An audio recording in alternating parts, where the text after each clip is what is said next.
We are live, coming back at it with Boys Bet Ball episode 24.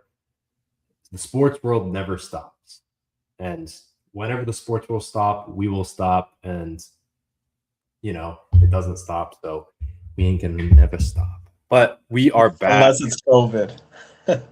Yeah, unless it's COVID, but then we're going to find some like Korean basketball to talk about or something. Fight Island in the UFC.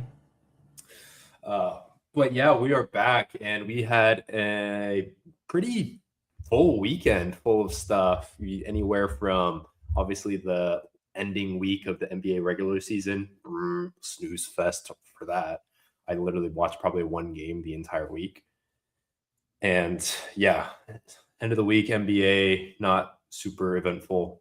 We'll go over our standings, and basically to sum it up, I will be hosting Spencer for a Lakers Mavs game. So that happened, as well as we're going to talk about UFC. We had a pretty good UFC slate with the Hokit. What's that guy's name? Razor Blades. Curtis Blades. That was I think definitely fight of the year so far. Two heavyweights going at it. Crazy amount of significant strikes. It might have been the most significant strikes in a fight ever, possibly.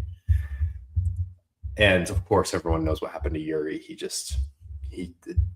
said it himself. He decided he wanted to show mercy, and lost the fight. We'll get into that. And then the Masters, dude.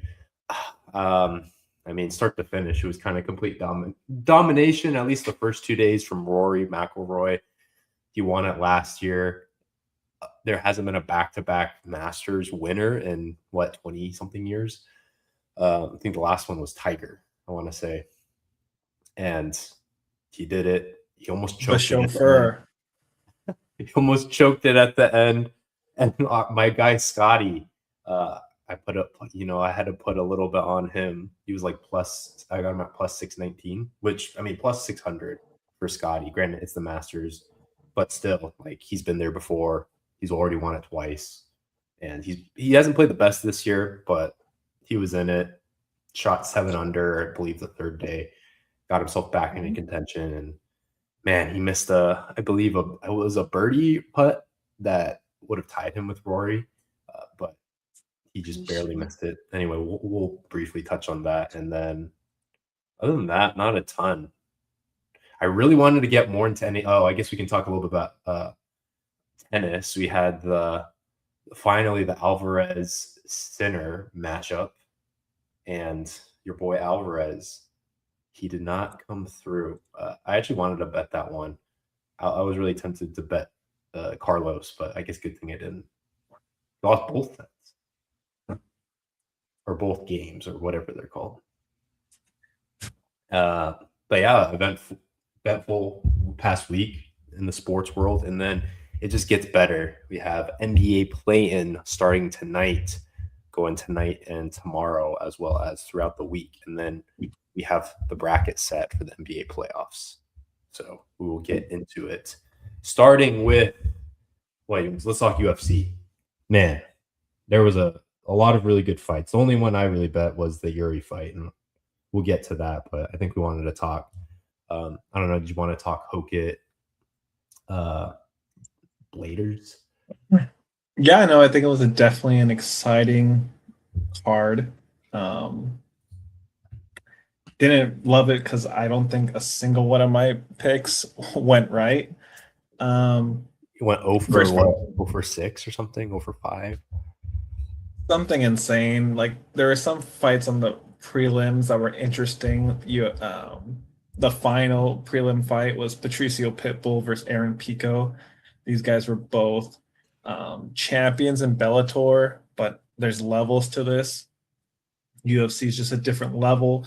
Both guys came in and at least lost their first fight. I believe Patricio Pitbull lost his first 2 fights. So they put kind of a slap in the face to Bellator, and the fact that they put a championship fight that would happen in Bellator as the prelim final. But Aaron Pico took care of that. Kevin Holland is obsessed with fighting, tries to fight like 5 times a year. It was a prelim fight. He won in unanimous decision.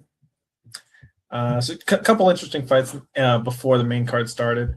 But Cub Swanson, who I don't really know, had his retirement fight, knocked out Nate Landwehr. Absolute snooze fest in the sense of Dominique Reyes versus Johnny Walker. I think if it was up to the judges, they would have just called it a complete draw. I think it was almost that point because the amount of punches that were thrown were absolutely embarrassing. As Mike mentioned, third fight of the night on the main card, Curtis Blades versus Josh Hokett. When you click on Josh Hokett's name on ESPN and try to look at his fights, it goes to his NFL page. That's how crazy it is. As a fullback, I think for the 49ers, won't even show you his fights, but I think it was pretty close to a pick 'em, if I'm not mistaken. And if you didn't have a chance to watch it live, go and watch the highlights or 15 minutes, carve out 15 minutes of your day and watch that fight. Shout out to Blades for just refusing not to be finished. They're both because exchanging he was bloody. Blows, so yeah, he was bloody in the first round, and Hokett was going after him. But it seemed like Hokett kind of ran out of gas, trying to just knock him out in the first round. Did a lot of bit of hugging, as Mike would say, locking up. But Hokett did win the fight. Just absolute war. Co-main event, Paulo Costa moving up to light heavyweight, going from middleweight 185 all the way up to 205. But you always see him fight. He's a big dude, and he looked even bigger than his opponent, Azmat. I'm not going to butcher his last name, but Murzakanov,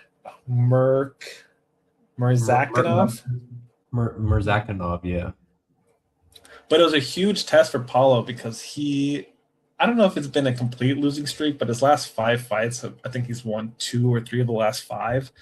Moved up, fought an undefeated guy at heavyweight, I believe at number 5 or number 6, and kind of just dominated him, even finished him.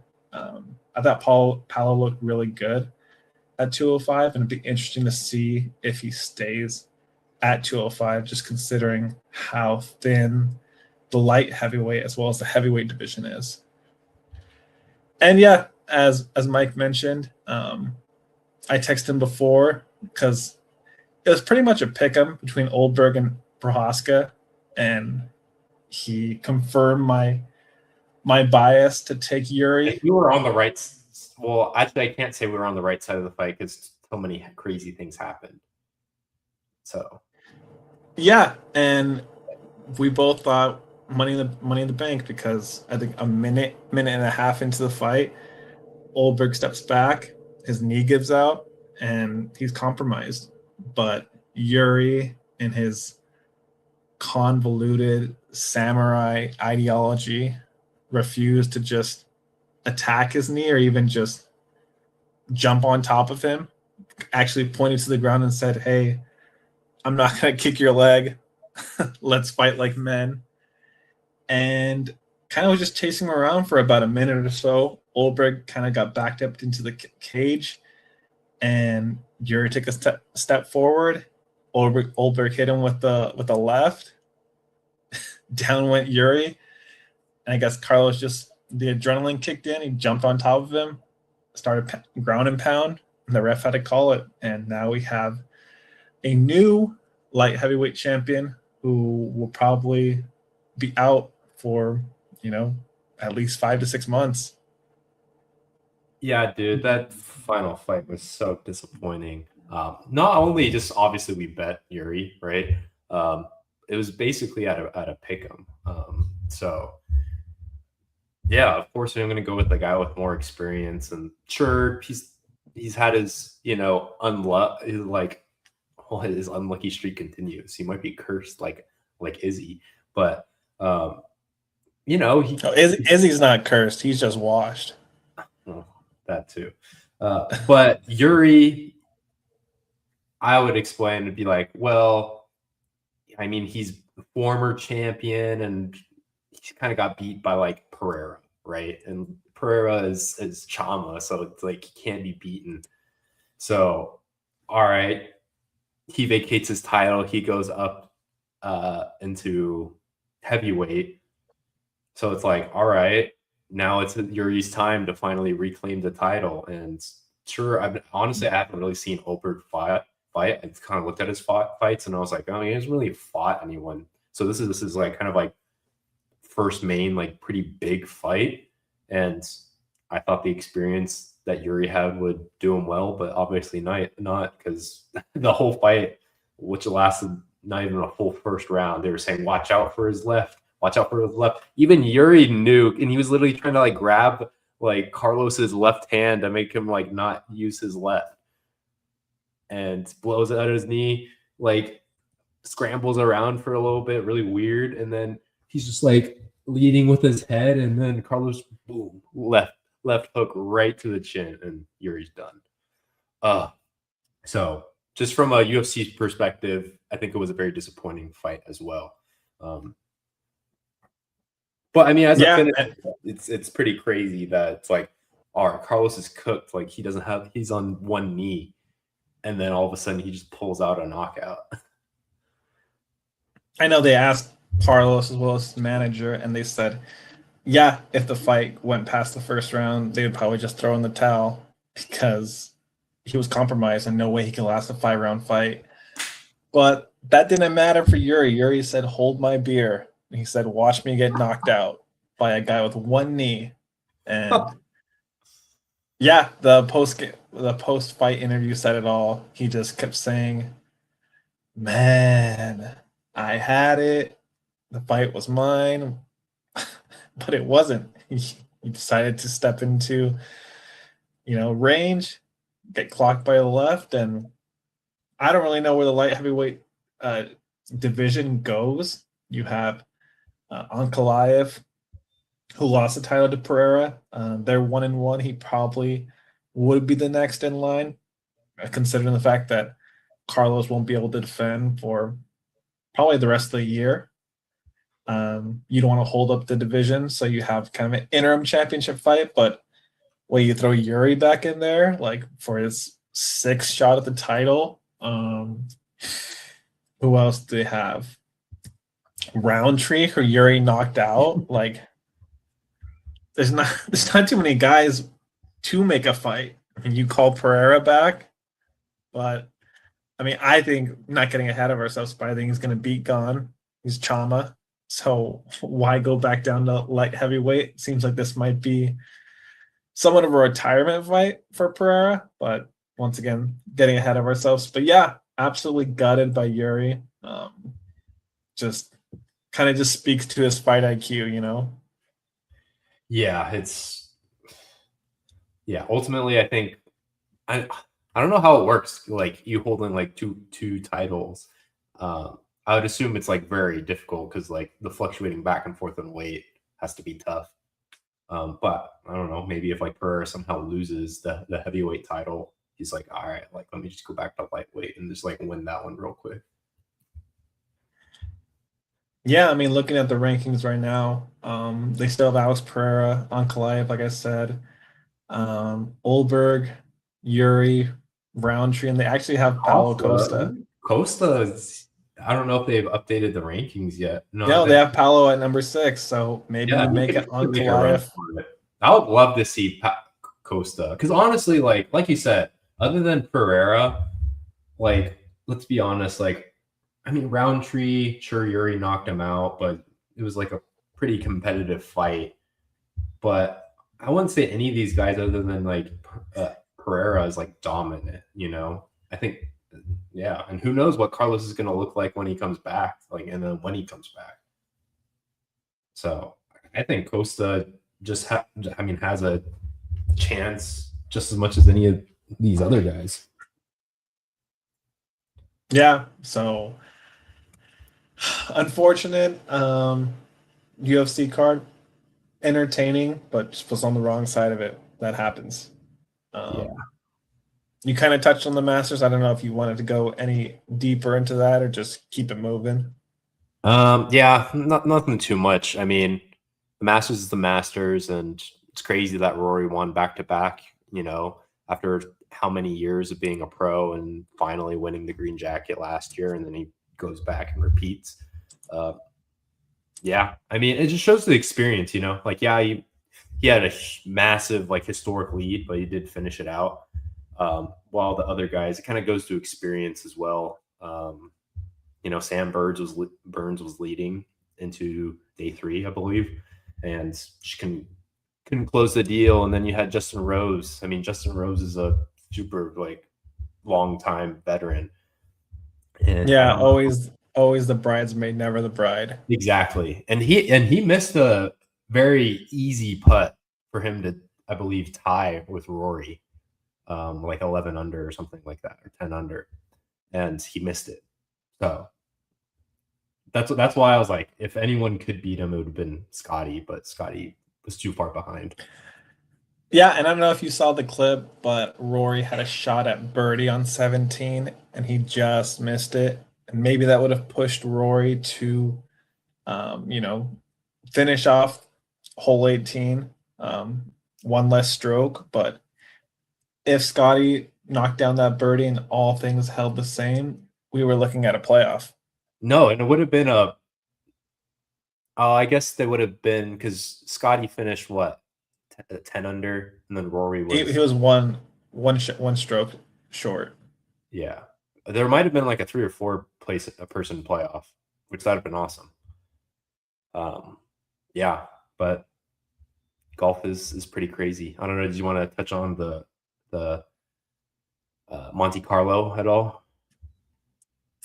Yeah, I mean, just quickly for the few people who have ref, refined their palate enough to enjoy the game of tennis, we finally had our first Sin Carraz matchup of the year. Carlos Alcaraz, at the time, number 1, versus Yannick Sinner, number 2 in the world, going at the Monte Carlo final.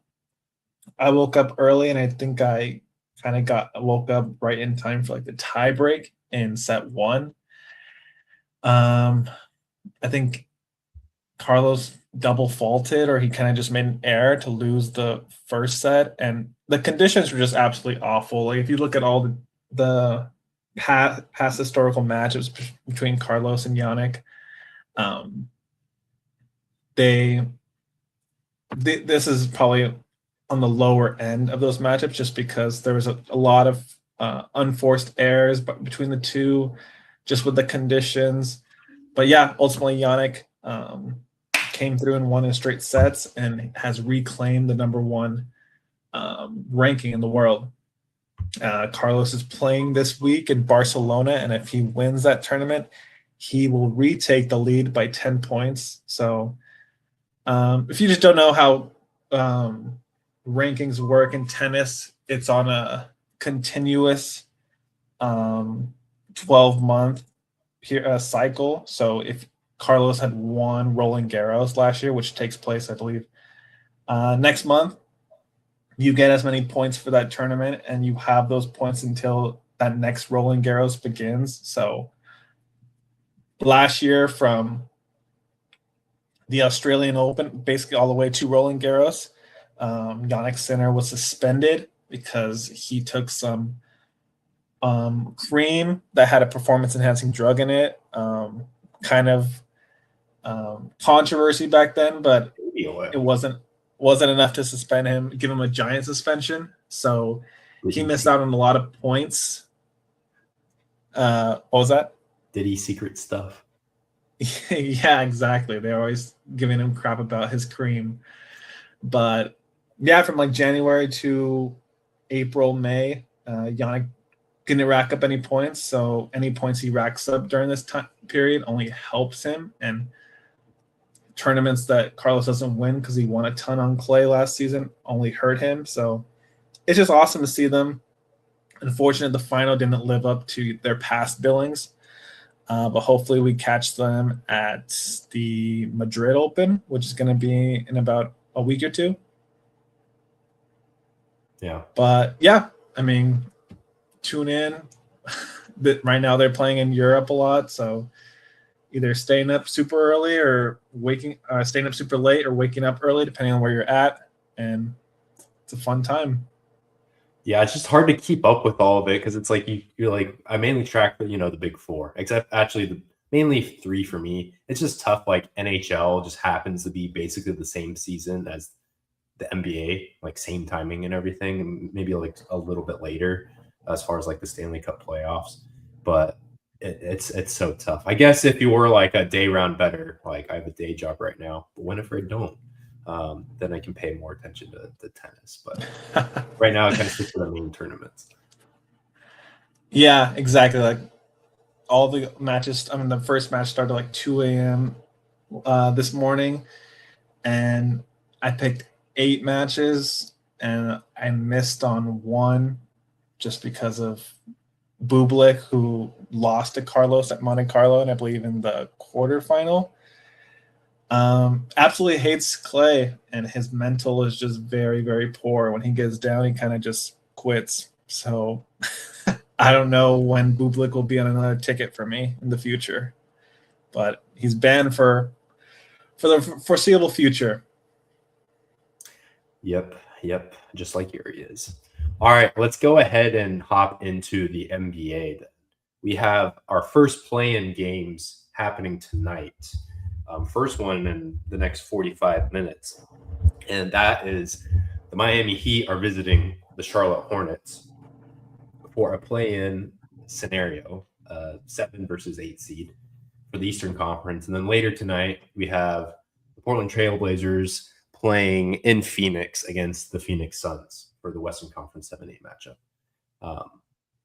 7-8, right? Or is it 8-9? 7-8. First game's 9-10. That's right. So, I mean, I have my predictions, at least for these first 2 games. I think odds are up now for probably the games tomorrow. But yeah, I think this Miami Heat Charlotte Hornet matchup is really interesting. I think actually both of them are interesting tonight, just because you have like a new, inexperienced team, specifically the Charlotte Hornets, who's one of the hottest teams in the NBA right now. Con Knippel coming off a historic rookie, not even rookie season, but like all-time Charlotte Hornet season.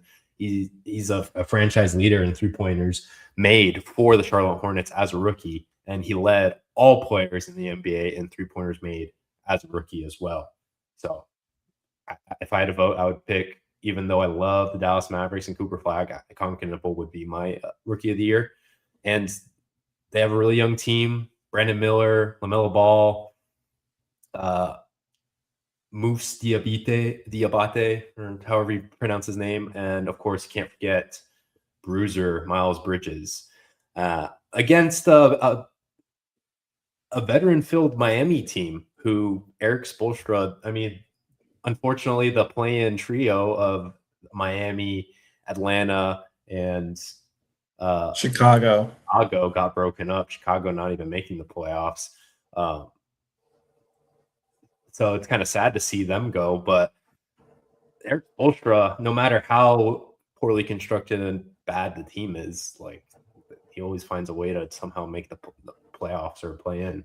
So who do you have? Do you go with the young bucks and experience, or do you go with the experience and the better coaching? Yeah, I feel like we're on the same side of this. I like the Hornets. I did send you a post that said that the Heat have covered every single game they've played against the Hornets this season. 5.5 is a fair amount of points. If the Heat can keep it close, I'm not super adamant on the spread, but I am confident that the Hornets will take care of business. I feel like their offense, they just have a way more offensive power than the Heat. I know the Heat have Mr. 83, Bam Adebayo, acting different since that 83-point game. But LaMelo Ball, Con Knippel, first and second in threes made this season. Con Knippel beat him out by 1-3. Yeah, combined with Miles Bridges, Brandon Miller, Diabate, I just feel like it's going to be too much for the Heat, and Heat are probably grateful because, I mean, whoever wins this game, well, I shouldn't even say that because these two teams would have to go and beat the loser of the 7 and 8, and ultimately be playing for the 8th seed. I don't know with Detroit, not wanting to spoil our predictions for first round matchups, but I feel like the Hornets could give Detroit a run for their money. Detroit's defense is good. Cade seems like he's back from his collapsed lung, but yeah, I like the Hornets tonight, but I just don't know about 5.5. Yeah. I'm actually on Miami here. My main play Money line? I sprinkled a little bit of money line. Probably a little bit more than I should. I put like a half unit on the money line. Now that I think back about it, I probably should have just put like a quarter of a unit. Yeah, you should have let me know. I will say the market has gone against me because I bet this yesterday, and then since then, money's been going on Charlotte. Which, I mean, I guess that makes sense because they're the favorite. First time Charlotte's been in the playoff mix in who knows how many years.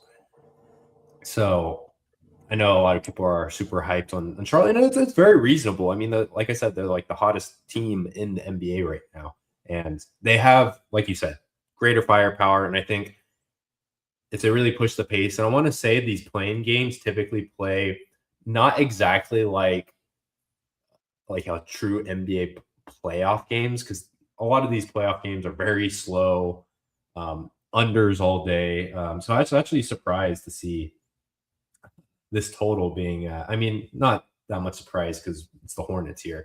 If you know the Hornets, watch them all season. They're very much all offense, very little defense. And Miami's honestly the opposite. They have a little bit of offensive firepower, but their strength is definitely in their defense and their ability to dictate the pace. So I love this contrast and styles, contrast and experience as well. Obviously, Hornets are going to have the advantage being in Charlotte, but I mean, Miami Heat is full of veterans that they've been here before. You got, like you said, Mr. 83 himself, Bam Adebayo. You have Tyler Hero. You have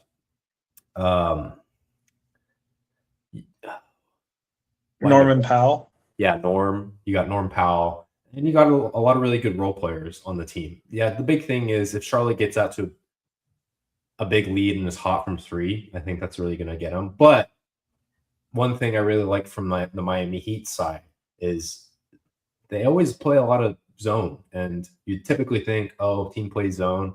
The other team's going to get off a lot of threes. But they play this weird extended type zone, which they actually play a lot. And they actually deter a lot of three-pointers being shot. So I'm really going to be interested in seeing how Charlotte adjusts to the defense that Miami plays. But the big thing is if Charlotte gets hot from three, it could be over very quickly because, I mean, Miami can play defense, but they're going to have to hit shots as well.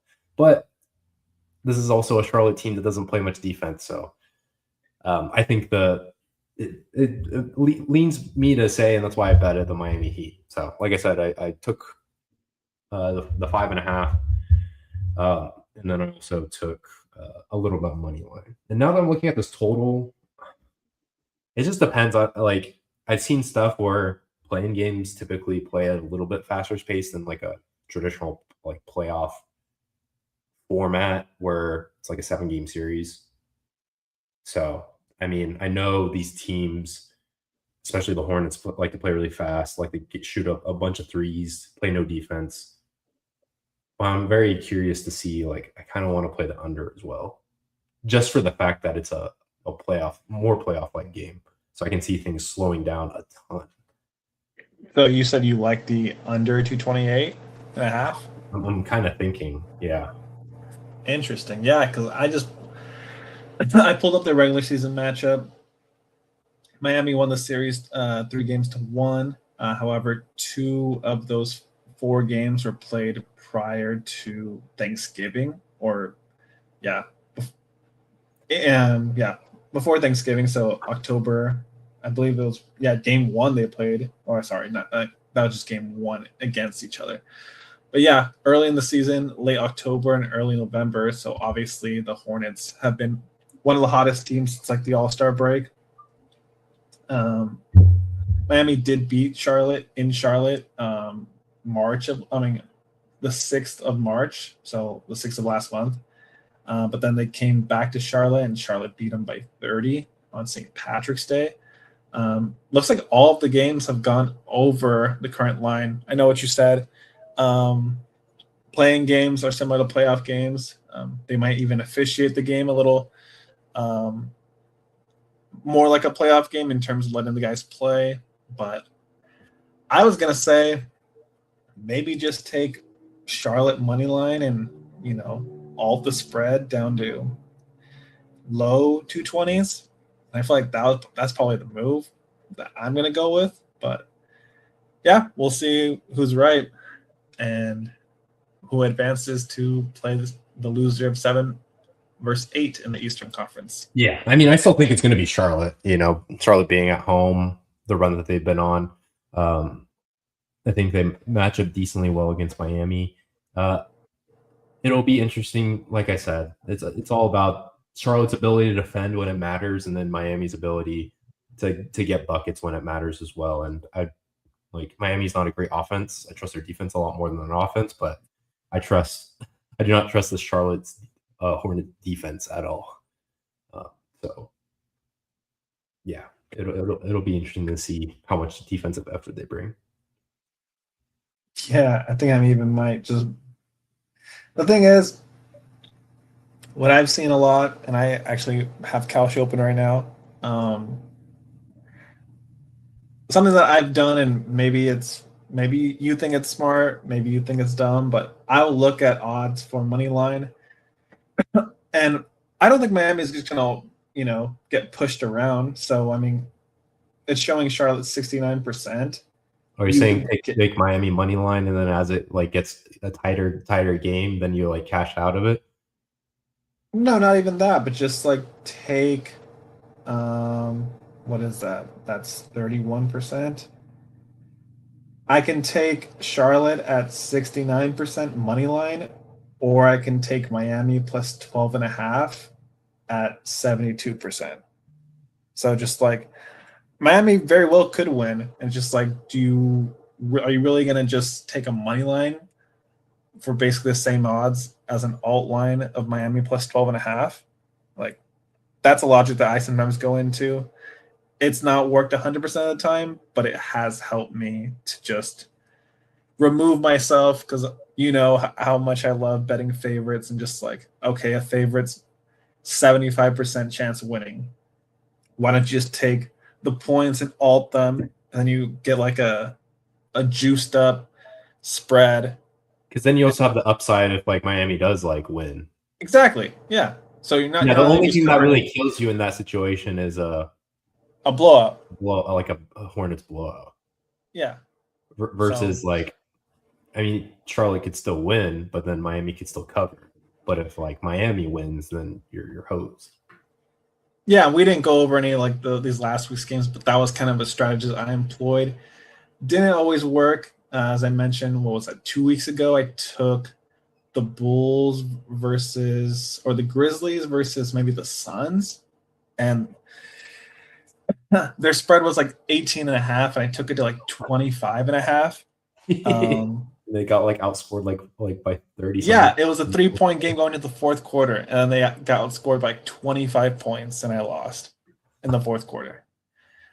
So, yeah, just don't always go with the straight up money line. Look at where the spread's at, and if you alt it to get to a similar price for the favorite money line, and just ask yourself, do I feel more comfortable with a Heat plus 12.5 or a Hornets money line? Mm-hmm. Interesting. All right, let's go ahead and move on to the next game. Portland, Phoenix. I'll go first on this one. Again, it's somewhat similar, except the home team is a little bit more experienced in Phoenix. I want to say, let me look up the injury report real quick.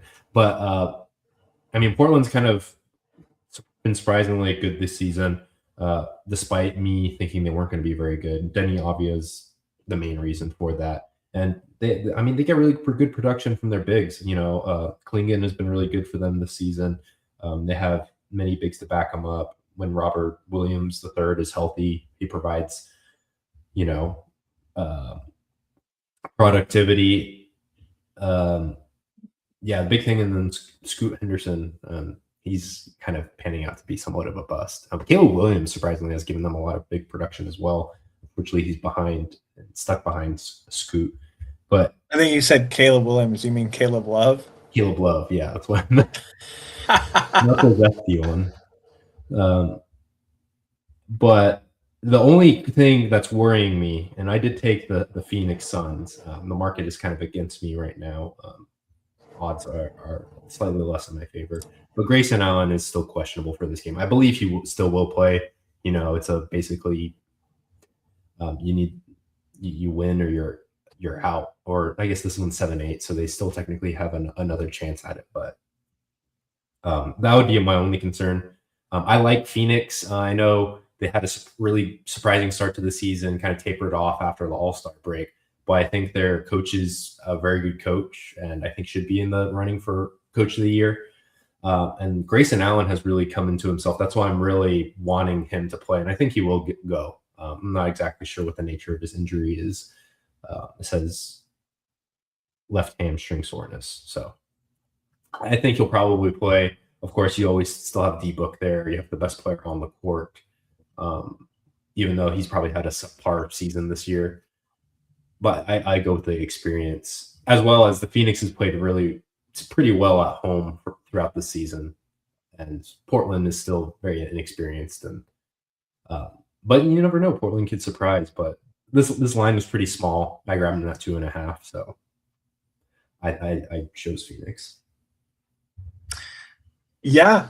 I got a buddy who is a huge Portland Trailblazers fan. He swore he was going to absolutely slam Portland's over on wins for the season before the season started. I believe it was like a 36.5. Wussed out, didn't do it. Ended up hitting, obviously. Went 42-40. Still kind of close, only 5 or 6 games over. I mean, I think that's a decent cover. It wasn't like it came down to the wire, but these are both of your teams in a sense that you picked them for losses and they've overperformed their expectations. I'd love to pick Portland for him, but I think just thinking about it and hearing you talk about Phoenix, I'm going to take Phoenix as well. The line opened up at 4.5. ESPN showing 3.5. You got it at 2.5. Trying to look at their last couple games, but NBA, as we know, has just been unwatchable this season. Portland has been playing a lot of games that matter. Suns have kind of been locked into that 7 seed for a little while, so the recent data doesn't really help. But yeah, Devin Booker has been there, been at the finals actually, and this Portland team 18-23 away. Phoenix 25-16 at home. Haven't played since the 22nd of February, but I'm gonna roll with Phoenix as well. Maybe take the points, or maybe just straight up money line. Yeah, it's one of those where it's like it seems like a no-brainer. It's like you take Phoenix, and honestly, I think the normal person would be like, "Oh, well, like Phoenix is just way better than Portland," which isn't the case. But I think if you take into account they play better at home, I do think they have the best player on the court in Devin Booker. The only thing that I think could give Phoenix a little bit of trouble is Portland's bigs. I mean, you have Mark Williams, and then I don't even know who their backup big is. I couldn't tell you who's Phoenix's backup big. Iguodala, that's who it is. Oso Iguodala, I'm pretty sure, if he's not hurt. And he isn't like a good young player, but Portland's bigs are pretty good. And then, of course, Denny Avdia. But I like the rotational players that they can throw on Denny. Of course, you have veteran Royce O'Neal. He's been in the NBA forever. He's always been a really good 3-and-D guy. You can throw Jordan Goodwin at him, a little bit quicker, smaller guard. Former Laker. Yeah. He's like 6'3", 6'4". You can also throw on like Grayson Allen at times if he's not compromising. He's not having to do too much on offense. Yeah, and you can even throw in like a little bit bigger guys too. But that's the big thing. I think make sure Denny doesn't get to his spots, doesn't distribute like he can. That'll be the big thing. And I think Portland, for them to win this game, you need Denny to do his thing, and then you're going to need Klingon as well as, I don't know, maybe like Kamara to like be hot from 3 again. Which, I mean, this Portland team in the past has shown that they can get hot from 3. But I think the big concern for Portland as well, and why I'm also liking Phoenix, Jeremy Grant is also questionable. So, I mean, I would assume he's probably going to play just because of the nature of the circumstance. But I wouldn't be surprised if, because this isn't a win or go home situation. Portland ends up losing this game. They go back home to Portland and have home court advantage. It's not the worst thing in the world. So I don't know how big, his illness/injury is, his right calf strain. Yeah, I mean, you make a good point. If Klingon comes out, Portland definitely has the advantage in terms of, height. But yeah, let's just both roll with Phoenix and keep it moving for the next games. Yeah. On tomorrow. So right, first game tomorrow is Mike's Orlando Magic going to Philly to face the 76ers. And a super tight spread, a Sixers without Joel, dual 180 Embiid. Always seems to be hurt. In this case, it's an appendectomy. But yeah, Philly's favored by 1.5. And I'll just go ahead and say I probably won't ever touch Orlando for the rest of the season. Yeah. Okay. For those who don't know, Sunday was the time to ensure for teams to ensure. Well, yeah, it was like week 18 in the NFL on steroids. The Boston Celtics sat 7 players, and Orlando was playing to make sure they had home court in this matchup to keep the 7th seed. And they played their entire team and proceeded to lose to Shireman. I don't even know his first name. Baylor Shireman, Creighton Blue Jay. Baylor Shireman. Ron Harper Jr. Ron Harper Jr., Dylan Harper's older brother, and Luca Garza. Yeah, Luke. I think they all combined Iowa's finest. I think they all combined for like 87 points. 84 points. So yeah, I'm kind of just done with Orlando. I don't know if Mike knows. I learned of it recently. Do you know Paolo Banchero's nickname? I don't know, Chair or something? No, PB no J. PB no, dude. Yeah, Paolo has been so bad. Like, he single-handedly like made this team so bad. I had super high hopes for Orlando. I literally have a ticket where the Magic win the East. Actually, and yeah, you can say that is not going to happen because I had high hopes for them at the beginning of the season, especially after they got Desmond Bane from the Memphis Grizzlies. But ever since Paolo has come back, they've been terrible. Yeah, so an Embiid-less Sixers, steroid P is back. It's kind of, it's never going to be pandemic P. Super well, actually. If you looked at his split over the games he's been back, he's been super efficient. Oh, I thought he had like a good couple games and this kind of tailed off, but I don't really follow the Sixers too well. I love Tyrese Maxey. I love VJ. I just feel like Orlando just struggles to score the basketball. Their defense is incredible, but yeah, give me the Sixers in that matchup. Give me -1.5. Yeah, I like the Sixers too. And I mean, people write off the Sixers, and I'm like, obviously they are better with Joel. But I think overall as a team, offensive, defensively, because you have a guy that brings in so much gravity, that gives Tyrese Maxey to do his thing, Paul George to do his thing. But I think you do get some honestly positive things with Joel being off the court. Honestly, you have more ball movement, you have less like so-called isolation for Joel. So I think there's a lot of positives, not just negatives, with Joel being out. And then Andre Drummond. I mean, there's been times where Andre Drummond plays great, and there's been times he plays horrible. But if he's in there to grab rebounds, block shots, and dunk the ball, like he's pretty good, pretty decent at that. So yeah, I'd be on the same thing. I'm surprised that the spread is so low, and I guess they're just really valuing Joel Embiid being out. Yeah, so good. We're on the same side of that. And then the last game of the night on Wednesday, Golden State Warriors headed to the Intuit Dome to face Kawhi and the Los Angeles Clippers.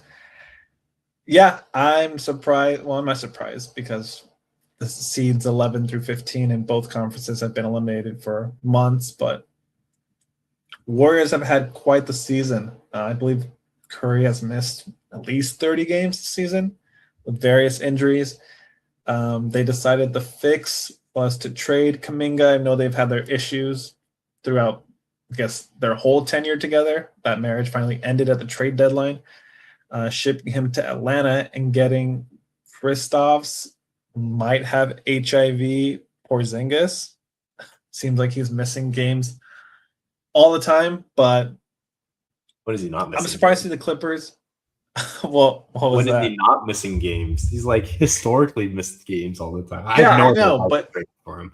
But since like his last season, I guess last season in Boston, he came down with an illness and then he just started missing tons of games. And with an illness, never disclosed what the illness was. But yeah, I think I'm surprised to see the Clippers here. They had a matchup against the Trailblazers to be the 8th seed, ended up not winning that game.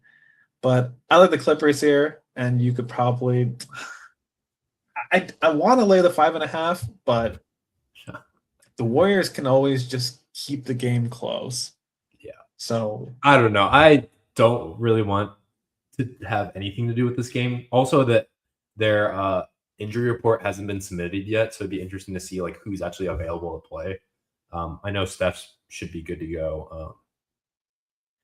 Yeah, but yeah, it's like both of these teams are like really old, and yeah, you got Kawhi, so the line makes sense at where it's at. I just kind of don't really want to touch this game. Yeah, I mean, game. I think Steph is the more exciting player, but either of these teams are going to get sacrificed to the Oklahoma City Thunder, whether they win this game and then win the game against the losers 7 and 8.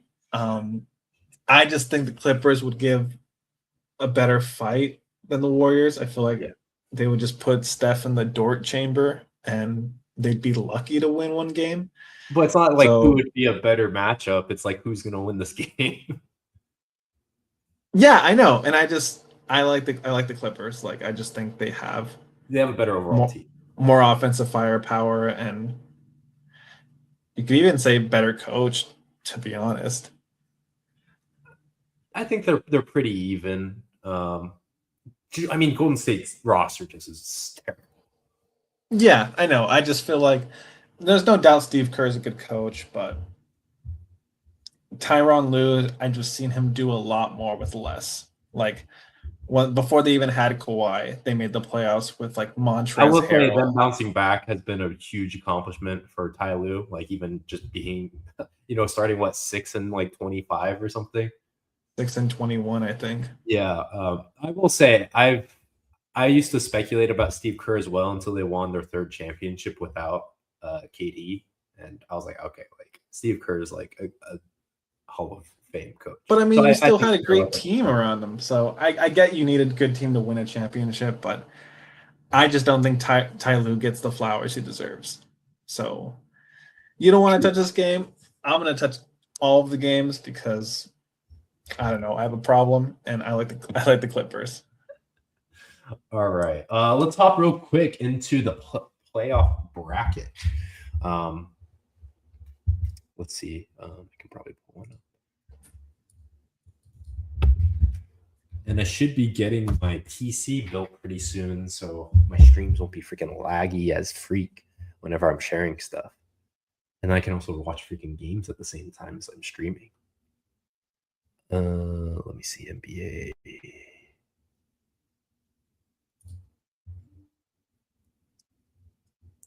Playoff bracket.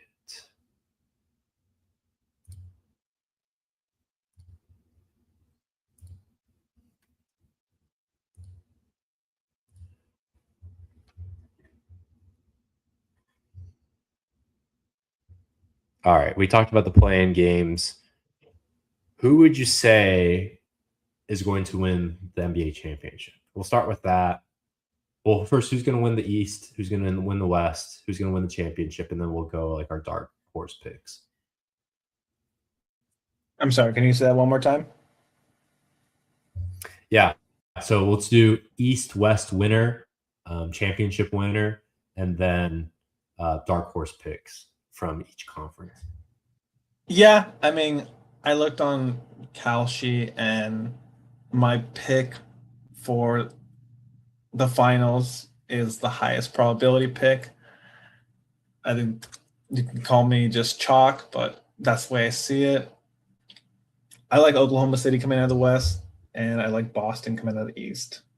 Maybe that Boston wound still fresh from that Orlando catastrophe on Sunday, but I'm just surprised at Boston being able to not only, still be a playoff team without Jason Tatum, but be the number 2 seed. I know it's a weak Eastern Conference, but Tatum looks ready to roll. And I think this season has proved that they don't need him to be Jason Tatum to make a run in the playoffs.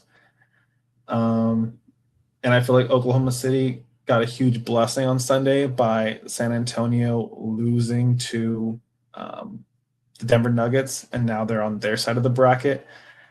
Thunder have an easy road to the conference finals, decimate whoever comes out of the play-in, and then probably beat the Rockets, if we're being honest. And then you're in the conference finals.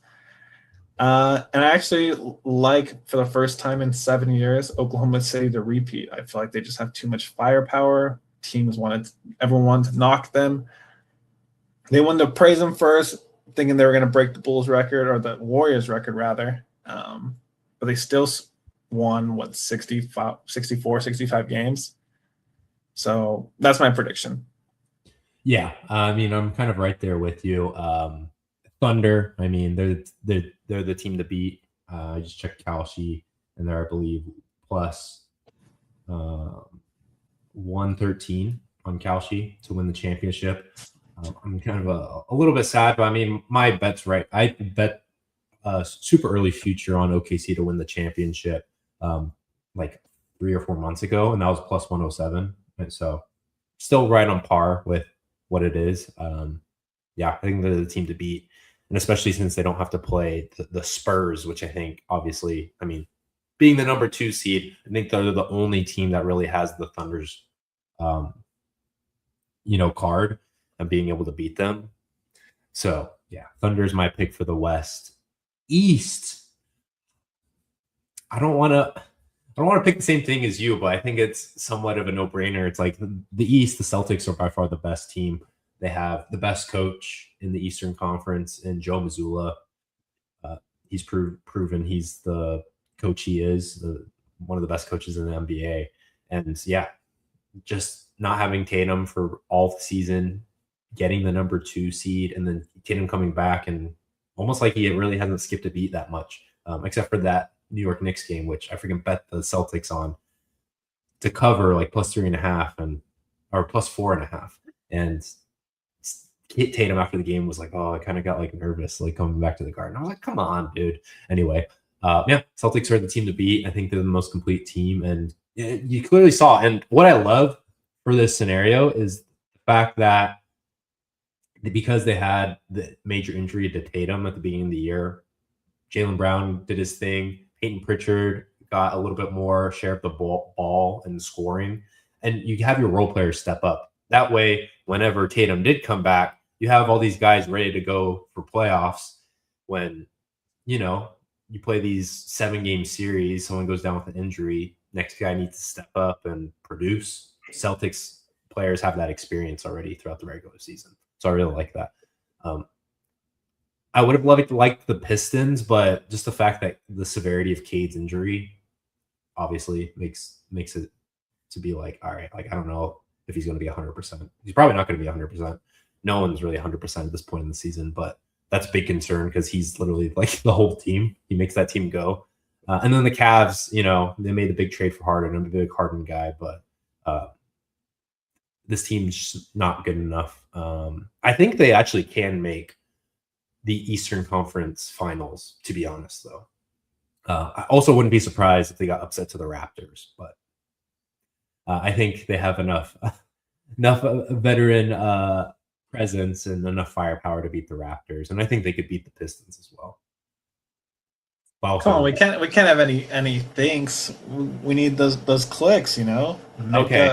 This is my East or West finals matchup. It's going to be the Thunder versus the Spurs, and then the East matchup is going to be the Cavs versus the Celtics. But the Celtics are going to probably mop the floor with the Cavs, probably like in a gentleman's sweep.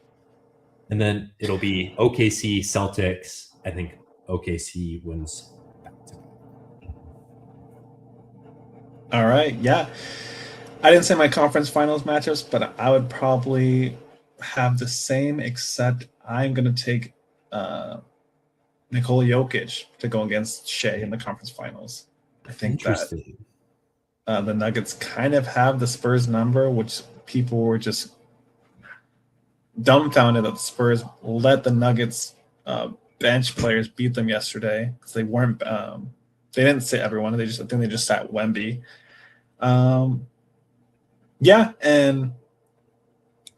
Probably the same thing. Cavs, Celtics. Like you said, I would not necessarily be surprised if the Raptors beat them and avenged LeBronto. But I like the Cavs playoff experience, and you'd have to think that if the Cavs get bounced round one, Donovan may request a trade. He's never made it past the second round in the playoffs. So I think going to the conference finals would be a huge confidence in himself and the team to keep moving forward. Probably just to wrap it up. Big, bold predictions or hot takes. I said it before, and if it doesn't happen in the first round, it's definitely happened in the second round. Put the TikTok camera on me. The Atlanta Hawks are going to upset the New York Knicks in the first round.